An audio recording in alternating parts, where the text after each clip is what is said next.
সরকারের গঠিত ৫০০ কোটি টাকার স্টার্টআপ তহবিল থেকে ৫ লাখ থেকে ৫ কোটি টাকা পর্যন্ত সহায়তা নিতে পারবেন নতুন উদ্যোক্তারা। দুপুরে ঢাকা বিশ্ববিদ্যালয়ের সিনেট ভবনে তারুণ্য, স্টার্টআপ এবং সম্ভাবনার বাংলাদেশ বিষয়ক অনুষ্ঠানে শিক্ষার্থীদের প্রশ্নের জবাবে এমন আশ্বাস দেন প্রধানমন্ত্রী তারেক রহমান। এ সময় তিনি বলেন, সম্ভাবনা থাকলে ব্যর্থ হলেও ঋণসহ সকল সহায়তা দেওয়ার কথা জানিয়েছেন সরকার প্রধান। মোহাম্মদ হোসেনের প্রতিবেদনে বিস্তারিত। তরুণদের উদ্ভাবনী চিন্তা, সৃজনশীলতা আর উদ্যোক্তা হওয়ার স্বপ্নকে জাতীয় উন্নয়নের মূলধারায় যুক্ত করতে ৫০০ কোটি টাকার স্টার্টআপ ফান্ড গঠন করেছে বর্তমান সরকার। উদ্যোক্তা উন্নয়নের এই উদ্যোগকে একই মঞ্চে তুলে ধরতে ঢাকা বিশ্ববিদ্যালয়ের সিনেট ভবনে তারুণ্য, স্টার্টআপ ও সম্ভাবনার বাংলাদেশ নিয়ে উদ্বোধনী অনুষ্ঠানে যোগ দেন প্রধানমন্ত্রী তারেক রহমান।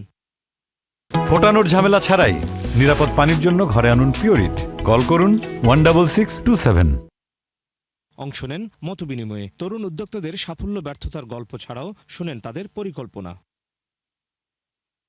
প্রশ্নোত্তরে প্রধানমন্ত্রী জানান, ব্যাংক লোন সহজ করা সহ নানা সহায়তা নিয়ে নতুন উদ্যোক্তাদের পাশে থাকবে সরকার। ব্যাংকের যে হ্যাসেলগুলো আছে, আপনার বিভিন্ন রকম কোলাটারাল সিকিউরিটি দিতে হয়, বিভিন্ন কাগজপত্র দিতে হয়, এটা আপনাকে যাতে এটা এর ভিতর দিয়ে যেতে না হয়, আপনি আসবেন, আপনার প্রজেক্টটা দেখবে, একটা কমিটির মতো করা হয়েছে, না একদম নিউট্রাল একটা কমিটি করা হয়েছে। এখানে মন্ত্রী সাহেবও নাই, এখানে অ্যাডভাইজার সাহেবও নাই, একদম পিওর একটা কমিটি করা হয়েছে। তারা আপনারা দেখবে, দেখে ডিসিশনে আপনাকে উইদাউট এনি কোলাটারাল আপনাকে তারা ফান্ড করবে। জানান, স্টার্টআপের নতুন নতুন ধারণা নিয়ে কাজ করছে সরকার। প্রথমবার ব্যর্থ হলে সম্ভাবনা থাকলে পরবর্তীতে দেয়া হবে অর্থ সহায়তা। আপনাকে আমরা যেটা হেল্প করা হবে সেটা তো কারো প্রাইভেট মানি না, এটা পাবলিক মানি। তবে নিশ্চয়ই আপনার ওটা যদি পটেনশিয়াল থাকে, ওটা ডেফিনেটলি তাকে আবার রিথিঙ্ক করা হবে, তাকে আবার ফার্দার করা যায় কিনা। যদি করা যায় অবশ্যই করা যাবে।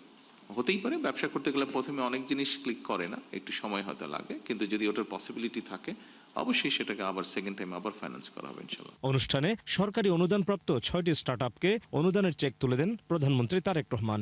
আমার সরকারের অবস্থান থেকে আমি বলতে পারি, আমরা আছি আপনাদের সাথে, আপনাদেরকে হেল্প করার জন্য, আপনাদেরকে পথ দেখানোর জন্য, আপনাদের পাশে দাঁড়ানোর জন্য আমরা আছি।